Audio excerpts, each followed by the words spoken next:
신경 쓰세지? Back with ATEEZ. We checked out the title track, Ice on My Teeth. And now it's Deep Dive.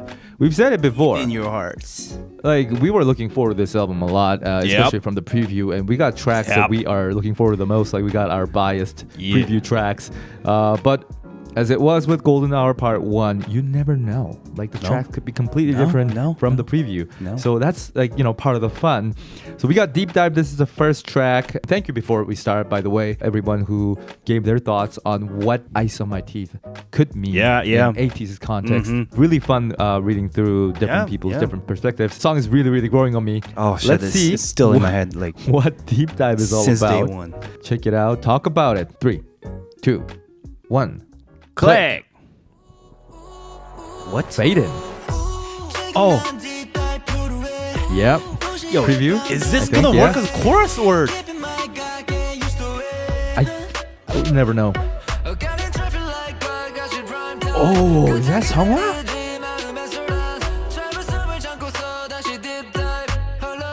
The way he... Hello.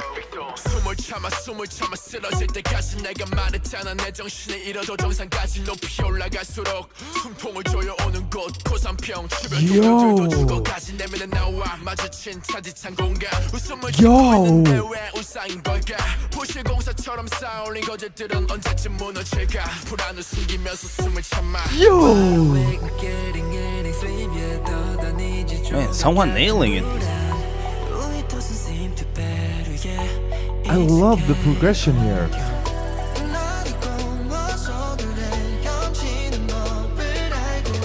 Oh, the top line rhythm's sick.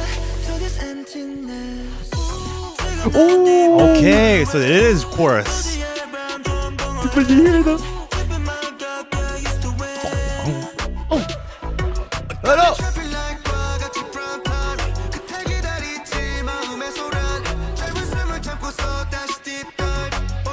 Hello. Yo, Hello. this is good. I like it.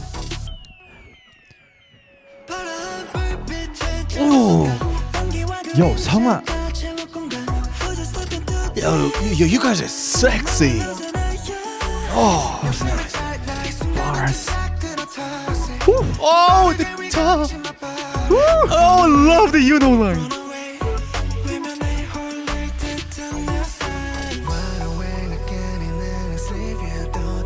The pre-chorus.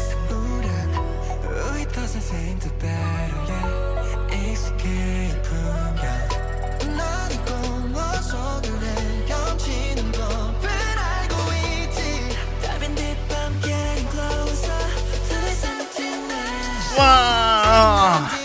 I love it. God dang, it's lonely. I lost my earphone. It's like Edge Runner.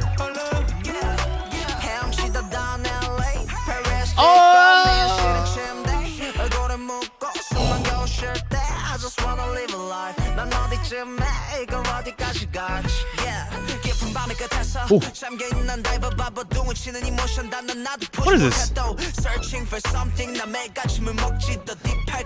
Like an ad-libs? Oh, yo, whoa. Wait, is this done? Whoa. Sick! Yo. That was unexpected, like, outro. Yo. What the hell? Shit. I fucking loved this. First of all, I really love that Woo Young's first verse. It got this like scratchy voice. Really like it. The song's so good. This song is so Yo, good. I love this. And my favorite part, Yunho. Toxic. What the fuck is wrong with you, Yunho? Oh my god. Not even just that. The way he just gotta... Exactly. It sounded so different, and everybody. Oh, my heart. Yeah. Everybody had this like. It's so whiskey. Sexy. It's so lonely. Yo. Oh my god, it's so wet. Yo, oh my god. I don't know so if I'm gonna be able to get to foggy. the music. Yo, can we talk about Songhwa for a second too? Like his Songhwa tone in was this. amazing. His delivery was amazing. Wow. And really loved that Songhwa actually appeared a lot. Yeah. I And mean, if the lyrics video is correct, but it sounded like But it's not just appearing a lot, but like he was flashing a lot. what? Flashing, like he was. Oh, I thought you meant he was like Oh, I mean, showing. His, he was. oh, okay. He was flashing. Wait, It was spotlight. Yeah, shining. My bad, shining. She was shining a lot. What's in your head, man? Listen, and yet my favorite was Mingi's rap. Oh, wow. You know why? Because it wasn't the Mingi rap flow. Like it'll make more sense if you speak Korean, but this had a Wait, the flow? traditional. You know, you remember true. Old school like Lee Sang flow when Gary kind of just does. Yeah, it's like more like Katy vibe. Yes. classic, Yeah. just nothing too fancy, nothing too fast.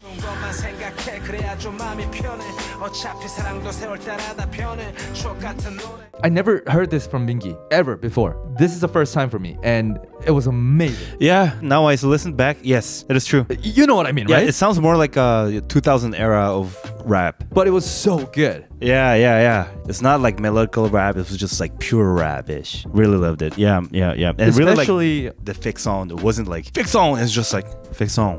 yeah, and it's also like the way he kind of squeezes certain words. Yeah. Like he does that a lot, and he's got that Gary sadness delivery, and I think it works because the song is supposed to be like that too. 웃음을 짓고 있는데 왜 울상인 걸까? Beautiful line, by the way. It says, "Why are you crying when you're smiling?" But 울상 is more of a why a long face when you're smiling. But same thing, same difference. In the same sense, I really love the pre-chorus of Jongho. Like Yes. the rhythm, you have to understand Korean because like it's really clever. The way he's accenting it, it says, "I know how to swim through this void." It's like I know how to swim through the like it's something like that. It's kind of like that. Yeah. And it sounded so clever, and really like that. It was like a first time hearing these type of flow from Jongho. Yeah, Really love and that that forces him to change his singing style too. Yeah. Because the accents. Yeah, are different, it was right? more like Baekhyun almost. Sure. Yeah, he changed. Oh, that's so good. And also pre-chorus itself, because it's alternating between just two bass notes, right?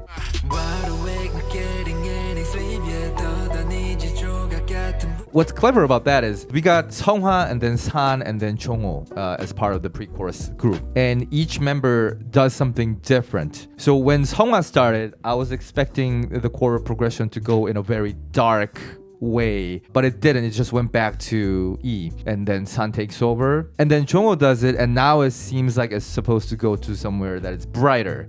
So they never kind of resolved the pre-chorus, like the chord progression, as it normally would, because when Songhwa's part started in the pre-chorus. Really, on this song flow, you wanted to hear something brighter?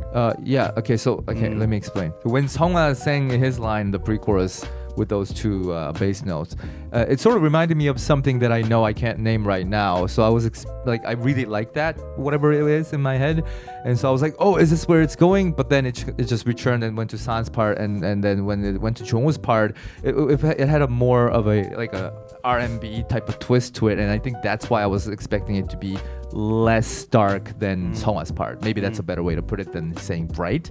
But that's how I felt, and so I like that they never resolved it.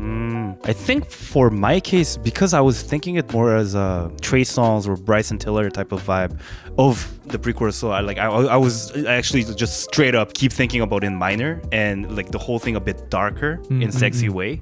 So I wasn't really expecting the brighter thing, but really cool. The cool thing was the mix for me. Their voices, it's very wet, but it's not that like usual wet where everything is just like really watery. You know, the atmosphere is like very sexy and foggy. You have this like neon lights, dark, people are sweating, that kind of vibe that I get.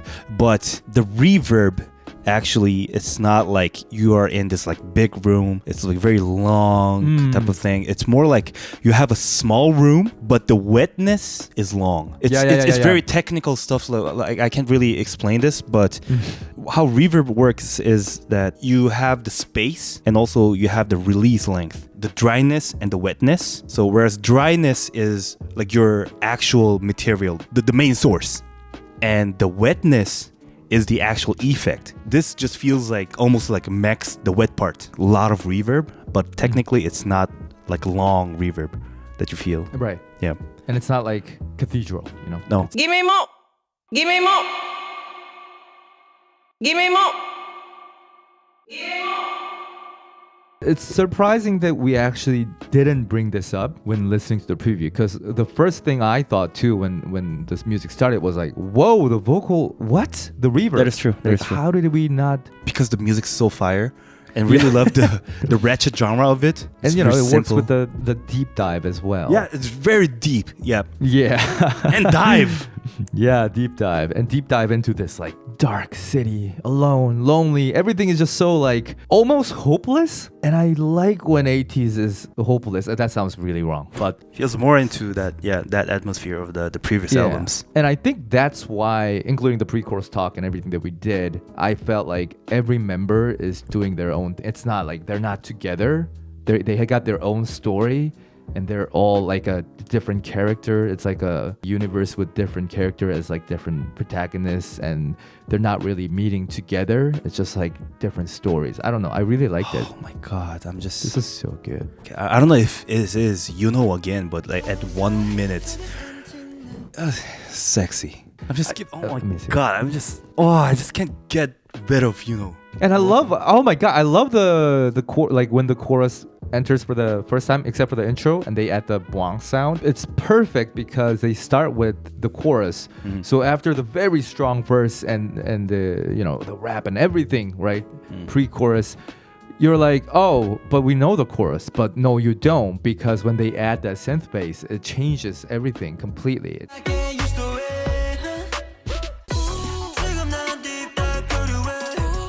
Really, really love this. And the way Hongjoong ended the song. Oh, With the rap forgot first? about that. Yeah. You gotta talk about that too. Oh my god, that was so good. Clever. It's almost just like him on a motorcycle alone, just kind of driving through the night and then ending it after everything that happened. I like that they end it with a single person. Storytelling's awesome in this too. This track is so good. Damn. So I guess that's like an introductory almost, because he Yeah. ended like that. Wow. The next song, if I Saw My Teeth is after this, is like a perfect introductory. Second one is Scene 1 Value. It's Right. it's a- We like even looked at the preview. But it's I think that's what sets up Ice on My Teeth, because I was gonna say I don't think Ice on My Teeth works right after this, not as nicely, but I guess Oh. Scene 1 Value has something introductory because it's a minute long. Oh, okay. That's why it sounded. Oh, and then the a title minute was long. like, yeah. Any type of title song works right after Yeah. this. I really love it. Yeah. I think we went on a tangent here. We really loved it. I personally love this genre. I love this sound. There were a lot of things that were clicking with me. So far, this is, in my recent memory, one of my favorites from ATEEZ. Like sound-wise, I really, really like this. Really, you like this better than I Saw My Teeth? I like this better than Ice on My Teeth. Oh, really? Musically too, yeah. Initial feeling comparing the two, I like this much better. This one was actually like a big surprise for me because like I didn't have really that much anticipation from the preview, but like although like I knew the song was gonna be fire, but like not this much. It surprised me so much. But title's title. I'm enjoying Ice on My Teeth so much nowadays. I'm like washing the dishes. I'm like. Like still Ice on My Teeth. I'm like, Ice on My my teeth. Yeah. Ice on My Teeth. And I still love that song. Like San with that like. Fuck. I guess I'm one for ATEEZ being like a lonely wolves. I don't know. No, that totally makes sense. Yeah, of course. Yeah, it's a mood. This song's a mood. Yeah. But again, we still dive. have like 3 more songs to check out. We'll check out Scene 1 Value on our own, because I think it is connecting to Ice on My Teeth. Maybe we should have done that for Ice on My Teeth. But anyways, so we'll see you probably in Man on Fire. Please let us know what you thought about this track. And again, we're gonna ask again. Obviously, you've listened to the entire album by now. What is your favorite right now as you are sitting and watching this video? Please let us know what your favorite is right at this moment. And I guess we'll see you in the next one, everybody. Take care, guys. Bye-bye. Masha Zorin, Saul Griza, Caitlin Mann, Eclipse EE's Hump, Bun, Aba Gualina, Shika, Jinhee, Anna Zoptonishko, Violetta, Shpotina, Shark Tickner, Missy Rosen, Katarina Caldera, Erin Mitchell, Charles Alexander, Helena, Rowan, Uya Stakey, Veronica Rezniakova,